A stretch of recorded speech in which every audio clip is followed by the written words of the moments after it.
स्वामी जी ने लिखा है ढोल गवार शूद्र पशु नारी सकल ताड़ना के अधिकारी।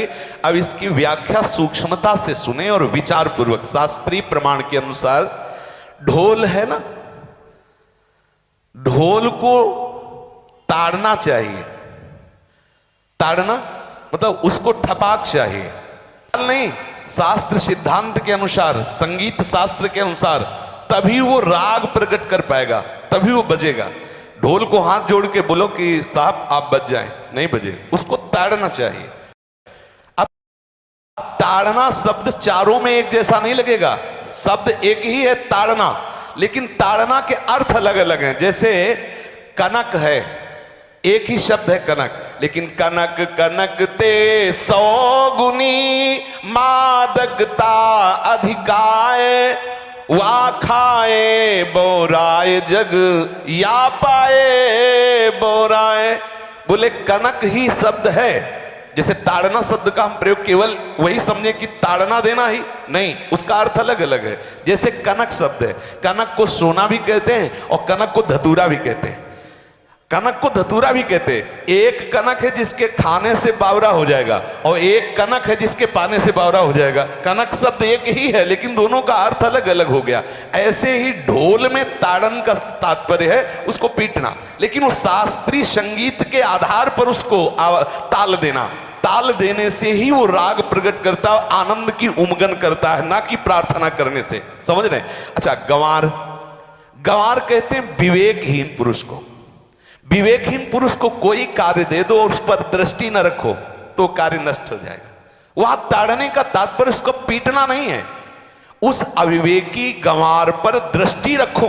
जो आपने कार्य सौंपा है, जो भी कार्य उसका है, उस अविवेकी पर दृष्टि रखना ताड़ना हुआ। उस पर दृष्टि रखो, क्योंकि वो अविवेकी है, गंवार है, वो कार्य प्रणाली ठीक जानता नहीं। आप जहां त्रुटि होता संभाल लेना तो वो संभल जाए, क्योंकि वो गंवार है।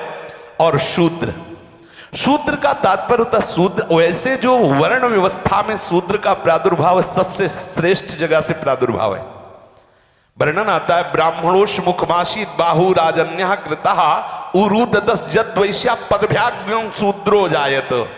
भगवान के श्री चरणों की ही वंदना होती है प्राय। आपने देखा सबके श्री चरणों की, और शूद्रों का प्रादुर्भाव श्री चरणों से हुआ है। कोई ऐसा न समझे कि शूद्र का मतलब निकृष्ट होता है। यहां शूद्र का तात्पर्य जब से किसी से कहते हैं कि शूद्रवत आचरण करता है, मतलब शास्त्र विरुद्ध, सदाचार के विरुद्ध आचरण करना, शूद्रवत आचरण की तरफ संबोधन किया जाता है। यहां कहा गया कि शास्त्र की सम्मति, शास्त्र के शासन के अनुसार आचरण हो, सदाचार परायण हो। शास्त्र जिसके लिए जो विधान करता है, शास्त्र शासन स्वीकार करना, यहां शूद्र के ताड़न की बात कही गई। यहां शूद्र ताड़न का तात्पर्य डंडे से प्रहार करना नहीं, समझना।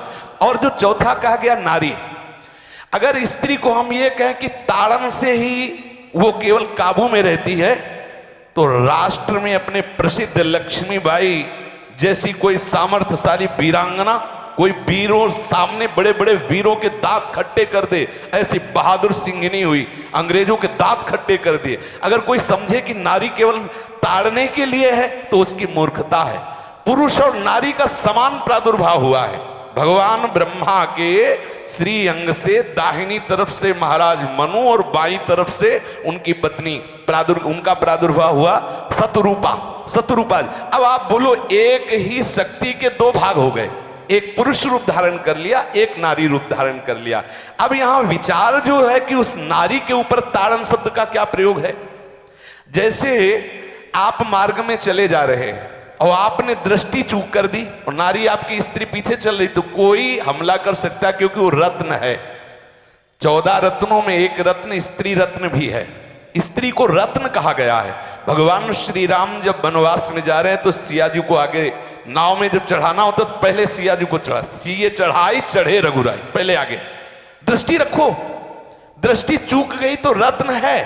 यहां दृष्टि रखना, शासन मतलब उसको पिटाई करना नहीं कि जैसे ढोल को पीटा जाता है ऐसे स्त्री को पीटा जाए, शूद्र को पीटा जाए तो गंवार को, ये व्याख्या नहीं है, ये मूर्खता है, इसे व्याख्या नहीं कहते। जैसे कनक शब्द के कई अर्थ होते हैं, ऐसे ही ताड़न शब्द का यहाँ अलग अलग प्रयोग है।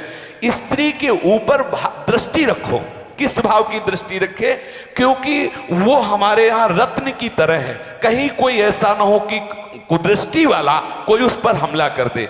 पाणी ग्रहण संस्कार में रक्षा का भी सूत्र बताया जाता है कि आपको अभी ये समर्पित है, आप इसकी रक्षा करें। हमारे शास्त्रीय सिद्धांत में देखो कभी भी स्त्री को अकेला छोड़ने का सिद्धांत नहीं पाया गया। अगर शास्त्रीय सिद्धांत, बच्ची है तो माता पिता के शासन, थोड़ी बड़ी हुई तो भाई आदि के बीच में, और बड़ी हुई तो पति के, और बड़ी हुई तो पुत्रों के, मतलब एक सानिध्य का एक दृष्टि रखी गई है कि यदि आप अपनी दृष्टि में रखेंगे तो उसका अमंगल नहीं होगा, उसका हित नहीं होगा। ये जो जैसे मानो कोई सी स्त्री को अकेला कोई पा गया और कुमार्गगामी वृत्ति वाला हुआ, तो आज जो घटनाएं सुनने को मिलती हैं, अगर हमारी दृष्टि हो उस पर तो ऐसा नहीं हो सकता। और दूसरी बात यह है कि स्त्री को बुद्धि स्वरूपा भी माना गया। भगवान से भीष्म जी कहते हैं, मैंने अपनी कुंवारी कन्या बुद्धि को, हमारी कुंवारी कन्या है बुद्धि, सदैव सुरक्षित रखा है, आज आपके चरणों में समर्पित करते हैं। तो शास्त्र शासन के द्वारा बुद्धि को सदैव अपने अधीन रखो, कहीं बुद्धि कुमार्गगामी ना हो जाए। यहां स्त्री के ताड़न का केवल एक सूत्र है कि आप उस पर दृष्टि बनाए रखें, कहीं स्त्री रत्न कहीं अपवित्र ना हो जाए, कहीं दूसरे का किसी तरह से कुमार्गगामी लोगों का ऐसा कोई बर्ताव ना हो जाए, इसलिए सावधान। वहां उसको पीटने का शब्द नहीं है कि ढोल गवार शूद्र परशुनारी सकल ताड़ना के अधिकारी। ताड़ना का तात्पर्य वहां पीटना नहीं तो विद्वता में देखो तो एक से एक, साधुता में देखो तो एक से एक, वीरांगना देखो एक से एक, ऐसा नहीं कह सकते, क्योंकि जो सामर्थ्य पुरुष में वही सामर्थ्य भगवान ने स्त्री में भी दी, क्योंकि भगवान के ही दो रूप हैं, एक स्त्री और एक पुरुष, समझ रहे ना। तो इसमें एक ताड़न शब्द का कई अर्थ होता है। भगवान की साक्षात शक्ति स्त्री है। अगर कोई इस भाव से देखे कि स्त्री तो केवल ताड़ना, मतलब केवल गाली दे के बात करना, ऐसा नहीं। जिस घर में स्त्री का अपमान होता है उस घर का नाश हो जाता है, निश्चित हो जाता है। आप देखिए रावण का सत्यानाश हो गया जगदम्बा सीता के प्रति, दुर्योधन का सत्यानाश हो गया द्रौपदी के प्रति। जहां स्त्री का अपमान हो जाए, अगर कोई ये समझे कि स्त्री केवल मतलब जैसा हम चाहें वैसा व्यवहार करे, तो अगर नाश ना हो जाए तो हमें बता देना, क्योंकि भगवान की वो शक्ति है। अगर उसे तुम सोचो कि हम ताड़न करें, जैसे ढोल को ताड़न करें ऐसे ताड़न करें, तो तुम्हारा नाश हो जाएगा। बिल्कुल सच्ची बात समझ लीजिए। केवल वहां दृष्टि रखने की बात कही गई है, आपका अधिकार है, आप उसकी सुरक्षा व्यवस्था में रहें। और एक वृत्ति होती है, अगर शासन ना हो तो हमारी बुद्धि भ्रष्ट हो जाए, हमारी बुद्धि भ्रष्ट हो जाए, आपकी बुद्धि भ्रष्ट हो जाए। भगवान का भय, शास्त्र का भय, लोक मर्यादा का भय, ये हमको सुरक्षित रखता है। इसलिए दृष्टि रखने की आवश्यकता है कि वो पवित्र रहे, वो सुरक्षित रहे, ना कि उसको पीटने के लिए यहां संबोधन किया गया गोस्वामी तुलसीदास जी ने।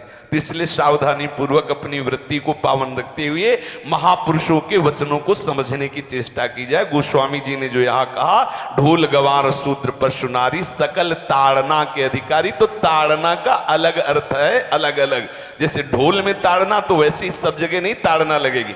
आप देखो पशु जो है, चालक जो घुड़सवार होता है उसको ताड़ना एड़ी से देता है, अपने चालक जो होता है घुड़सवार एड़ी से। किसान जो होता है वो बैल को बोलता है दाहिने, जैसे हल जोतने होता है बाएं, वो भाषा समझता है, बाएं मुड़ जाए, और नहीं मुड़ता तो पीछे अरई है एक छड़ी, उससे वो इशारा देता है, वो समझ जाता है। पशु को अपने इशारे से चला लेते। अब उससे कहे, खड़ा होकर हाथ जोड़ के कहे कि भैया बैल देवता आप थोड़ा दाहिने मुड़ जाओ, तो नहीं मुड़ेगा। जब लगाम पकड़ी और थोड़ा ताड़न किया और बोले दाएं, तो फौरन दाहिने मुड़ गया। आप देखो जो बैलगाड़ी चलाते हैं, घोड़ा गाड़ी चलाते हैं, ऊंट चलाते हैं, तो पशु शासन के द्वारा उसको इशारे से किधर चलना उसको इशारा बता दो। अलग अलग जगह इस ताड़न शब्द का अर्थ प्रयोग किया गया है।